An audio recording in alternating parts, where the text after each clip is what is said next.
Hey everybody, welcome to the Better Together podcast. You're listening to episode 7, and this week we got a real big treat on the show. I'm really excited about this one.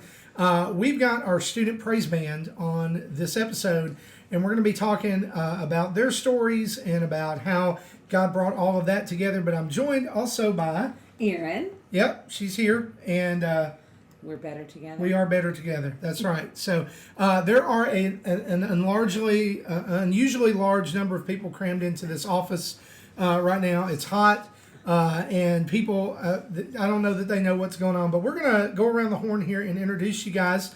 We're starting over here. And so they're going to tell you their names. They're going to tell you who their parents are and a little bit about them and what they do in the praise band. Just a little context here before we get into this. Our student praise band is made up of students in our ministry from 7th through 12th grade. It's completely student-led, and they are doing a fantastic job. They've even led us as a church this summer. And this all kind of came about after the break that we had to have for COVID-19. And so I'm going to let them tell you a little bit more about that, but we're going to start over here. Give us your name, give us what you do in the band, give us who your parents are. My name is Ross Jackson, and my parents are Angela and Scott Jackson, and I play the keyboard and the guitar for praise band and also sing. My name is Nathan Cavness. My parents are Nancy and Jeff Cavness, and I sing. My name's Cooper Johnson. My parents are Dan and Dana Johnson, and I sing and play guitar. My name is Anneliese Adams. My parents are Kevin and Danielle Adams, and I sing in praise band. My name is Maddie Comer. My parents are Marty and Linda Comer, and I sing in the praise band. And play ukulele. I do on that occasion. sometimes. Yeah. My name is Jacie McCarley. My parents are Jason and Crystal McCarley, and I play drums for the band. Awesome. So now that unpleasantness is over with, you can kind of release. And it's like we were telling them before. It's like, there'll be some people who they don't know who you are unless you say your parents' names, and they'll be like, "Oh yeah, I don't know."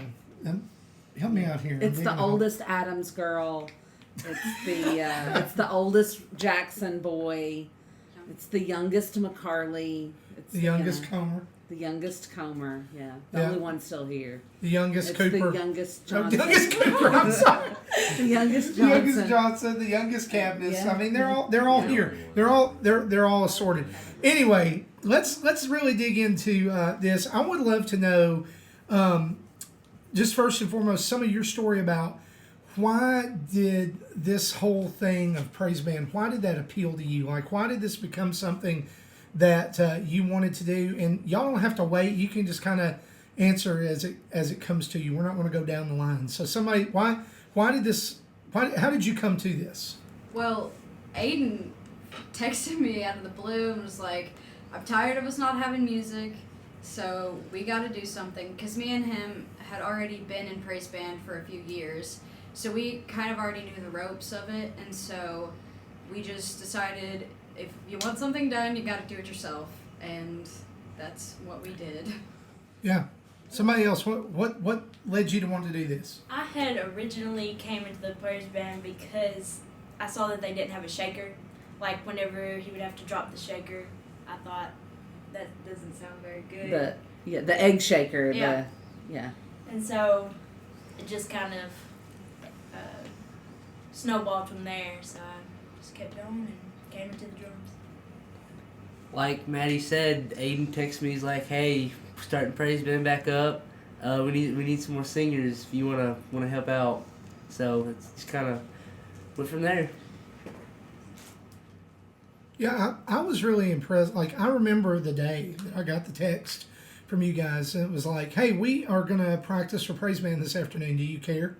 I was like, "No, no, I don't care." I mean, this is awesome because we had been like this. A little context: November 2020 was when this happened, and we had been back meeting together on Wednesday nights for a couple of months at that point, and it was like, what video can we sing from YouTube We hated Yeah, it. and it was Yeah, not. it's It was not terrible. good. It's We very- hated it too. It was but very very awkward because you would just hear a Yeah. lot of silence in the Yeah. in the Yeah, crowd. well, it's really hard to, I think, to have human interaction in the midst of that because it's like the song goes the same way every time. There's this awkward thing at the beginning of some of them where it's like, it's this song by, I don't know, I tried to find the best version and it just, we were working with what we had and the thing we had to admit too was just coming back together was awkward in the Yeah. beginning too. It was hard.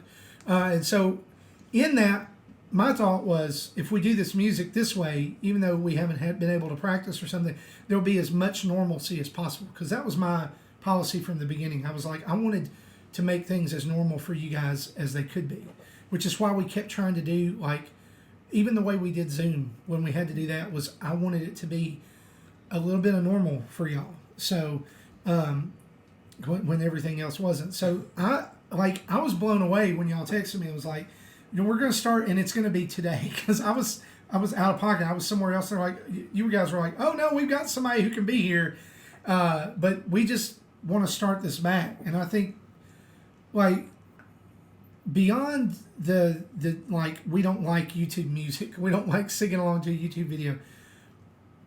Talk to me a little bit and talk to our listeners a little bit about like the drive to lead your peers, because that's got to be in some ways like you're like, okay, yeah, this is cool, but there's got to be some scary parts of that too.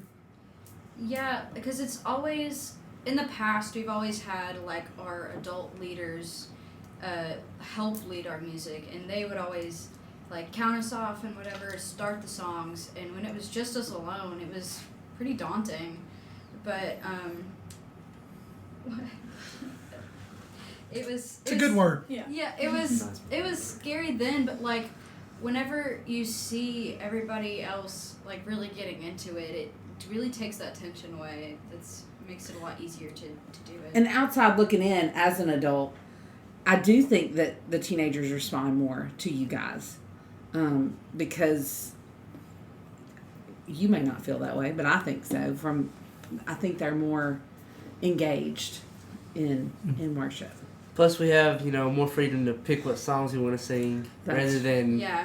he who should not be named. The 2000s hits cannot go on for forever. We gotta. And we can't sing Rescue every Oh week. my gosh, no, we're not doing that. Yeah. Can't sing that every week. Gets old. Yeah. The 2000s hits get old pretty quickly, so we got that freedom to put in what music we wanted and what we knew was popular amongst people our age, which was really cool to do. Well, I really like that you guys, I mean, you've done some what you might call older songs, but I mean, you have been about learning and being more progressive in some of those newer songs that are out there too. Like bringing back songs that we've learned at camp or that we did at retreat or something like that. And I think that's been pretty good. Well, and the Phil Wickham song that y'all just did, "The House of the Lord," I had not heard that before y'all sang it, and It's one of my favorites. Yeah, now I hear it all the time. I Yeah. guess because I'm aware of it. So as we think about like your role in praise band, you guys put in a lot of time. I mean, you do Sunday practices for an hour. You come in early on Wednesday nights. Some of you shovel your food down as quickly as possible, and then head to the stage to do that. When you're up there and you've put in all that work, and you're looking out at the people you're leading, what do you hope to see? Like, what kind of response do you want? Because I mean, there can be there can be a ton of responses. There can be folded arms. There can be people right in front of the stage. There could be lifted hands. What do you guys hope for? Bottom line, want them to sing along. Yeah. Yes. Yeah. I mean, them coming up during the invitation to the stage and stuff, that's fine. But if they would sing along, that'd be amazing. Yeah, Well, that's- I think it's different for the singers because for like a percussionist, I see it as like I just want them to get into the music, not just sing about it, just feel the music. Not just stand there like Yeah. a pillar. Yeah. Like yeah. I mean, yeah, sing it, but like you gotta get into the music. Well, and as the leaders, we want them to sing along too. Well, I mean, I'm not that's the saying I whole- don't yeah, want them yeah. to sing along. I'm just, No, yeah, we want, because I think that's an important part of our worship. That's not all that encompasses worship of God, but it is, I think it's an important part. Well, you want, No. as someone who leads, what you want to know is that the things that you're doing are making an impact on someone, whether it's singing and leading in worship or preaching a sermon or doing, leading, teaching a class, whatever that is. You want to know that, hey, this made a difference in somebody's life, right? Even if it's just one. And y'all, like, I mean, I think that, like you were saying, Nathan, that like people coming to the stage to pray, that understand that is a form of response. Like, I mean, they're not just responding to the message; they're also responding to the music, because I think that helps us along in our response. The thing is that it really, ideally, as the leader, what I'm saying, or the overall leader, my prayer, what my hope is that all of what we do works together. Like it blends together to lead people to God's presence. And ultimately that's what you want, and what it comes down to is we can't like manufacture a response, but you got to admit that there is this desire that you have that, I don't know if y'all do this, but I do it in my mind, like, this is going to happen, and this is going to happen, and then they're going to do this. Yes, Yeah. exactly. And I think like at this part of the song, somebody's gonna do something, and at this part of the song, they're gonna stop. And but it's rare that happens that way. But when it does, it's very. I get that thought a lot during Death Was Arrested when we sing that. Yeah. Like, I feel like there's always gonna be like that. Something happened, and then it doesn't.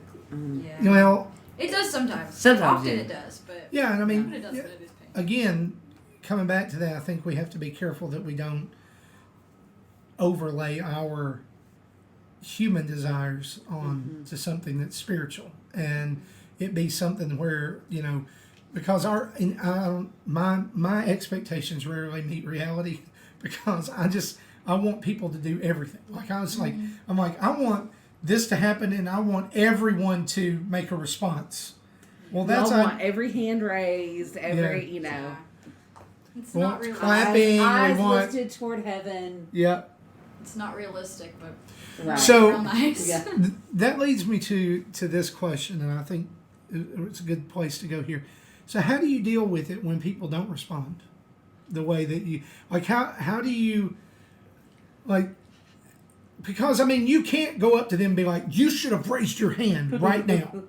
Yeah, I mean, it's like it feels kind of like defeating, I guess, because you put like all into it, and when you don't really get back what you wanted out of it, it's a sad feeling. But like, I've always been told like that seed was planted. Maybe they really wanted to, and they just couldn't find the courage. Right.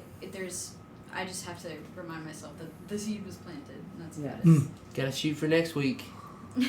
Maybe Yeah. next week. Maybe next week. Well, and I think that's the thing about calling is sometimes on Wednesday nights we go home and we're in tears because he's poured everything he has into preaching this sermon, and it's like nobody responds, and so it is frustrating, but you have to go back to, I was called for this purpose. I'm beating on the table, sorry. Even whenever people don't respond, y'all just see me in the back just grinning so big because I just feel it. Like I love to hear them sing, and I just love being there. And like, You guys have like your biggest fan in the back. He's turn around. Exactly. Yeah. When I was in a band in college and in the high school, there was this band that we used to follow, we used to love, and they weren't a worship band, but they were all Christians. Their name was Cool Hand Luke, and a lot of times they would play all of their shows facing the back wall. Like they would face away from the crowd, because they said, we're not here to play for them, we're here to play for the Lord. And that helps us focus. I mean, even the drummer would take and turn himself up toward the back. And I mean, I don't know that that's what you should do, but I mean, I think we have to remember that ultimately that we can't, like I said before, we can't manufacture a response. But if you go up there and everything that you do is for him, Right. and the attitude is this is for the Lord, and I'm gonna lay it all out for Him. Then what you're doing is you're transitioning from band to you are worshiping as well, and that you're inviting people to come with you. Well, and there's been nights that we'll go home and I'll go, man, they were into it tonight. They were having fun. They were. Sometimes whenever the response is good with Yeah. the audience, it like feeds back into Yes. us, and we get even Yeah. more like into it, I guess. It frees you up Yeah. because it's like I'm not just up here singing into the void. You know, I'm sure it's the same with Dr. Marty when he gets the amens. You know, it's I could say that. I mean, yeah, you can say that. yeah, Yeah. I mean, like when people say, you know, like you're like, oh, okay, Sure I'm you are. I'm on the right track. You know, that's like when we in African American churches they tell the congregation, you know, Yeah. we got to help him out, we got to help him preach, and so there's lots of amens there, and ultimately I think it comes down to it's not so much about a type of response, it's just that you want to know that, What you're doing is not for nothing. like I said, it's not screaming into the void. Right. It's not, you're not. So So I want to know what's something that you have learned over. We're almost at a year since we've regathered, and you guys are doing it on your own. What's something you've learned? Gentle critiquing is very important. What's that? What's that scripture? Speak the truth in love. Yeah. You know, Yes. sometimes there are hard things that you have to say, Yeah. but remember that love is overall. love covers a multitude of sins. Yeah. Well. Yeah. It's like it's especially when you're close friends with someone, it's really hard to break them the bad news. Mm-hmm.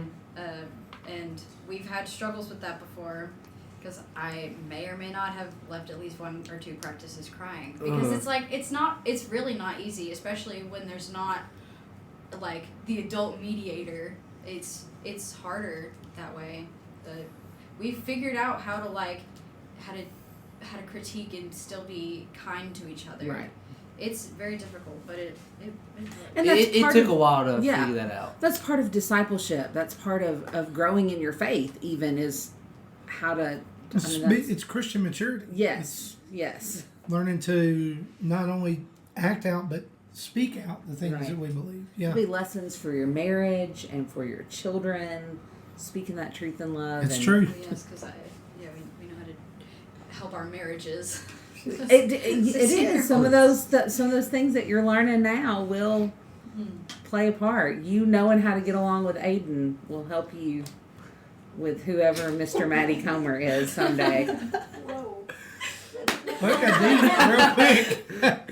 Anybody else? Somebody else. What's something you've learned? Some of y'all have been really quiet, and I would love to hear more. Yeah, I'll go right ahead. I mean, it's not really our job to get a response or to elicit a response, because in the end, worship is not a performance. What we do is, between our opening song and your message, we open up their hearts to be able to receive God's calling on them, to tell them what they need to get right with their life. And if in the end, if they don't respond to that, I mean, it's not on us. Yeah, man, that's good. It's That's not good. always your fault whenever you don't give the response you want. It's what you learned. Yes. Yeah. Well, I mean, I think what we have to understand in that is that we are, you guys and us, and I say when I said we is like the people who kind of make Refuge go, right, on Wednesday nights and even on Sundays, is that we are one voice, right? And there's a multitude of competing voices for everyone up there's attention, right? Even our own. There's a multitude of voices. And so we have to be, a person has to pay attention Right. to that voice. So, anything else? All right. This is for those who haven't said anything yet. What's been your favorite moment in Praise Band? We'll go to you first, and then we'll go to the others. Do you have one? Do you have a favorite moment in Praise Band? Well, Anneliese has been up there for like 3 weeks. I so- know, yeah. She is our so I newest. was in praise band before COVID. Right. Yeah. I think one of my favorite moments has really just been that when I'm up on stage singing, I or in the crowd, I pray over the students, like sitting out there.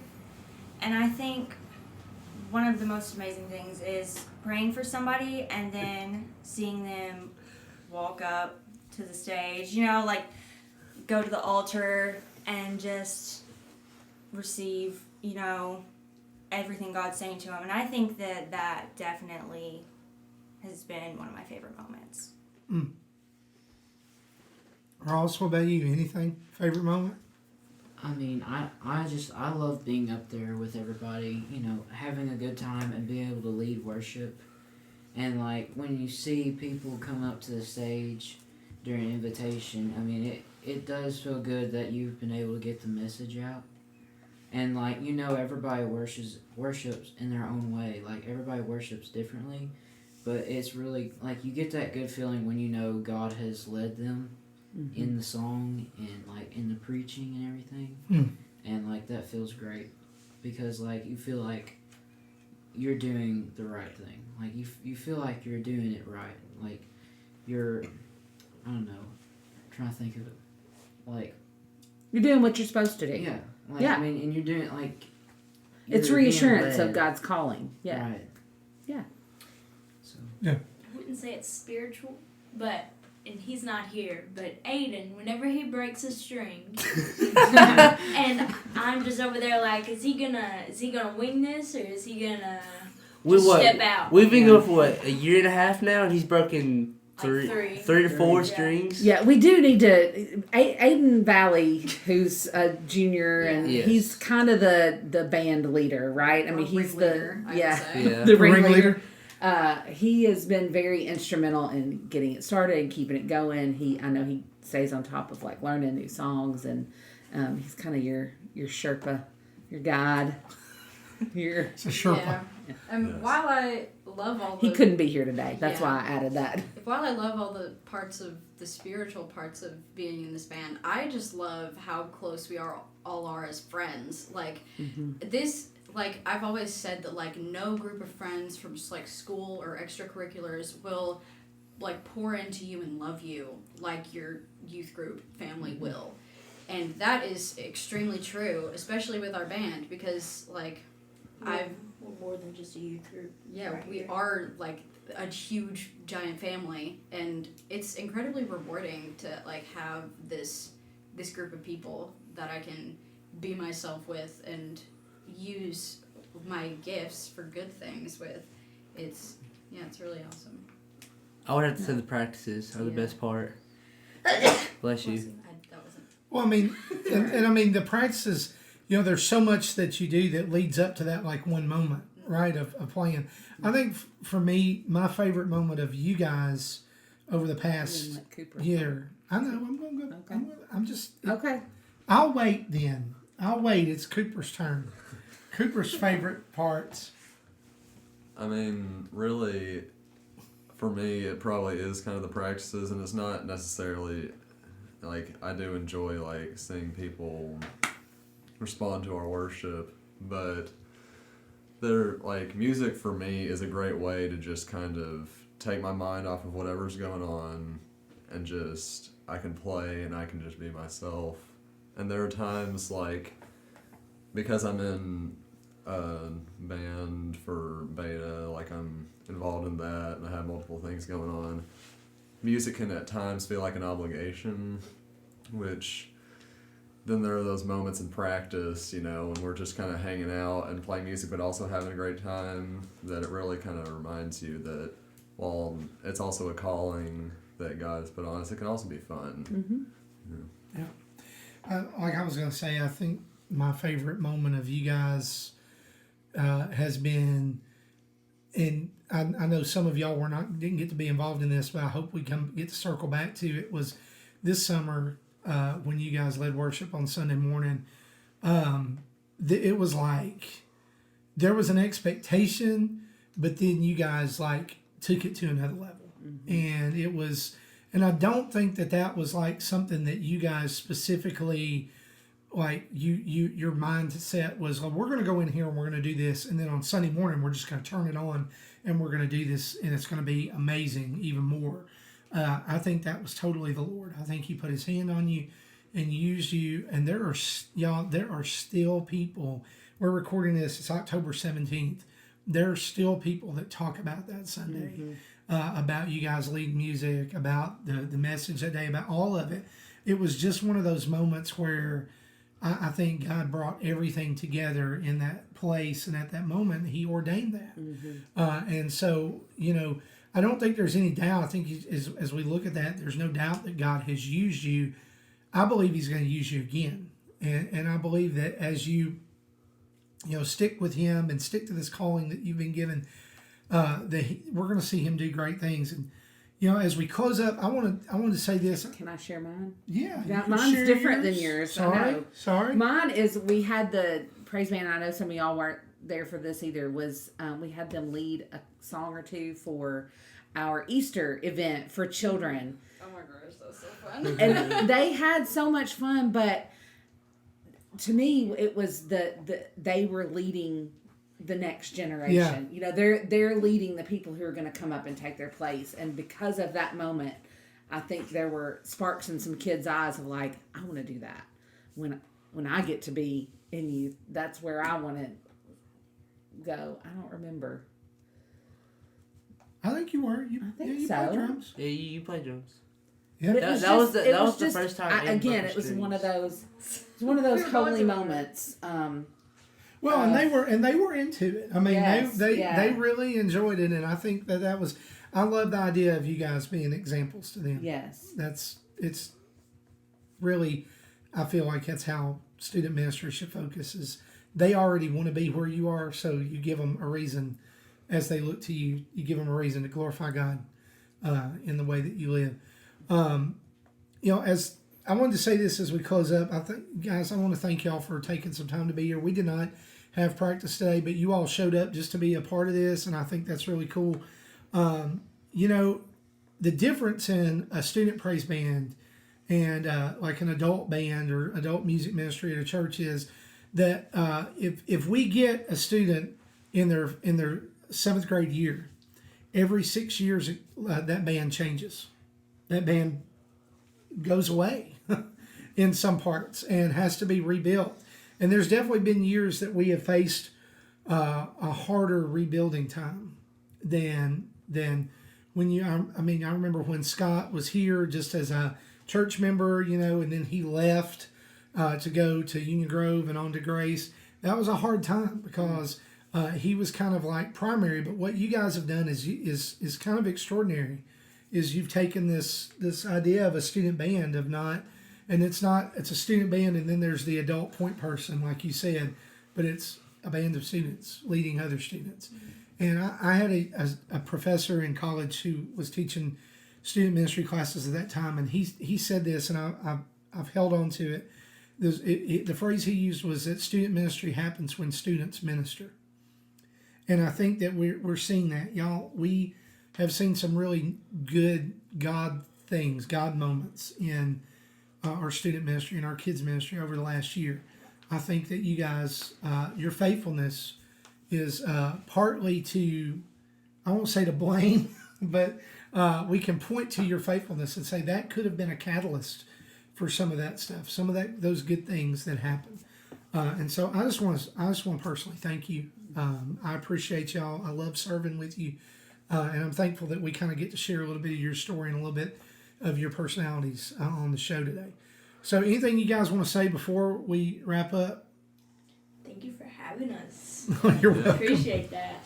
You're welcome. Been winging it since 2020. 2020.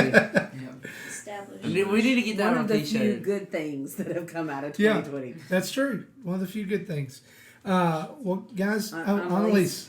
I just want to say I am so proud of the band. Like, I got back, and the way they all stepped up was so amazing. Like, especially Aiden, because, like, he stepped up to lead when it's so difficult, I know, to, like, kind of keep everybody kind of in line when they're your friends. And you want to have fun with them, too, but you know that there's a time to be serious and a time to goof off. He's definitely the dad of the group. I mean, he's the... Sometimes. It depends. It depends what day it is. Yeah, sometimes depends how it's you also have to keep him in line. Yeah, that is also true. We'll just clip that part out and send it to him. Yeah. Right here at the very end. She Well, was here. me too. I'm so thankful and proud for you guys. And as we close up the show, we want to remind you that wherever you listen to the show, if you wouldn't mind going and giving us a review and write some words in that review. I mean, you can give us stars, but also give us a written review. It helps people find the show. And if you've got some ideas or you'd like to be on the show, you can contact me and Aaron. We would love to feature your story, your family story. It doesn't have to just be a ministry. It can be a family. It can be something, just a story about something that God's done in your life, because that's what this whole thing's about. It's about telling stories to show that we as the church really are Better together. We'll see you next time. This is